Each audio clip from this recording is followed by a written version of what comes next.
I'd like to dedicate this talk to my 3 children, Fee, Mac, and Ella Roberta.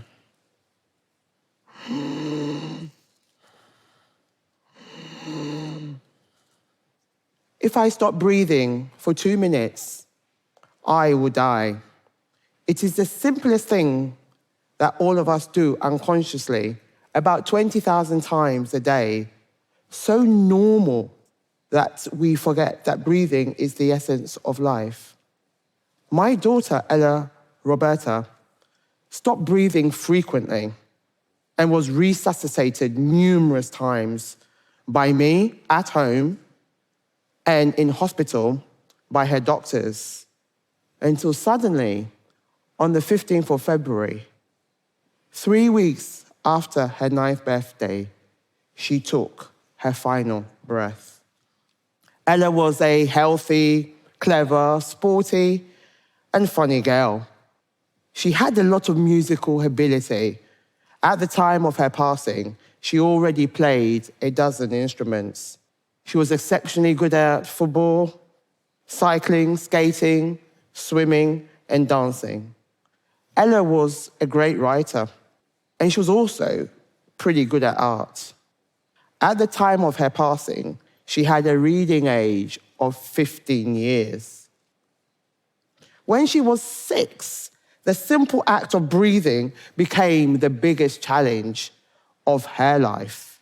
I rushed Ella to hospital 28 times in 28 months when she suddenly began suffering severe respiratory issues.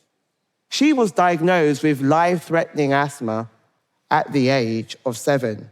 She was admitted into intensive care 5 times and put in an induced coma to save her life when her lungs gave up on her. It wasn't until after the first coroner's inquest in September 2014 that I learned that her possible trigger of her sudden illness was to do with something in the air. But at that time, we did not know what it was. Ella had one of the worst cases ever of asthma recorded in the United Kingdom, according to the pathologist who carried out her post-mortem. We, as a family, we live 25 meters from the South Circular in southeast London. It is one of the busiest roads in the UK. I later learned that air pollution around our home was persistently far above the levels deemed acceptable by the WHO. On every walk to school, every bike ride, every time Ella went outside, her body was absorbing invisible toxic air spewed out by petrol and diesel vehicles. A second inquest into Ella's death, just in December 2020, the coroner, Philip Barlow, he concluded that it was the excessive illegal levels of air pollution not only induced her asthma, but it was the highest ever on the night she died.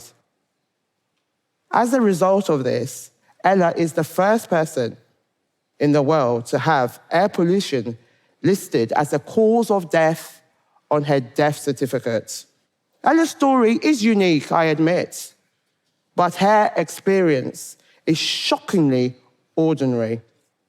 In too many countries around the world, air pollution exceeds what the WHO tells us is acceptable to breathe. Fossil fuels, everyone, they're killing us. Almost 1 in 5 premature deaths are linked to air pollution, from combustion engines, coal power plants, wood burning, ammonia, cooking stoves, and other fossil fuels.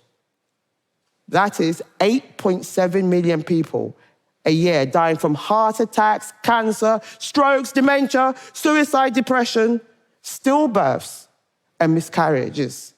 And that's just the start. Children are the worst affected due to their lungs still developing. Air pollution stunts the development of lungs and brains. Scientists, believe it, are finding soot in mothers' placentas, meaning unborn babies are directly exposed to the black carbon produced by motor traffic and fuel burning. Like Ella, 93% of children around the world are breathing unsafe air. The real tragedy of this is we know how to solve this public health crisis. We need to shift from toxic fossil fuels to clean, electrified, public and active transport. The second inquest into Ella's death made it abundantly clear. Ella would still be here, alive today, if air pollution around our home had been within the WHO acceptable limits. Air pollution is an invisible global pandemic. It's a silent killer. Do you know what? Unless you clean up the air, you will never resolve climate change. Do you know why? It's linked to global warming, acid rain, effects on wildlife, depletion of the ozone layer. But for me, this is personal. 8 years after Ella's death, I still visit respiratory doctors with Ella's siblings who continue to be impacted by excessive air pollution.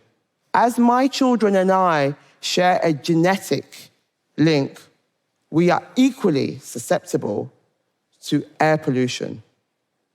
The WHO recently strengthened its guidelines, and the evidence shows us there is no such thing as safe levels. Every country in the world must enshrine these new WHO guidelines into law now. I'm putting them on notice.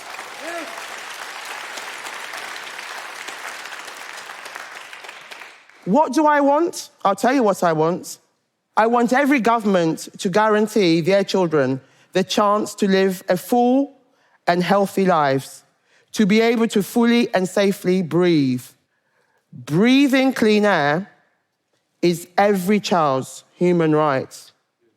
Governments have a duty of care to protect their citizens.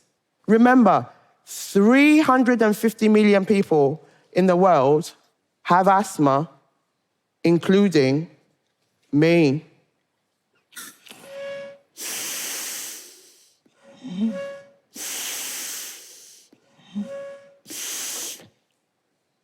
The fight to breathe clean air is real. When I say, breathe life, what do you say? You say, clean air is our right. Breathe life? Clean air is our right. Thank you for listening. Thank you very much.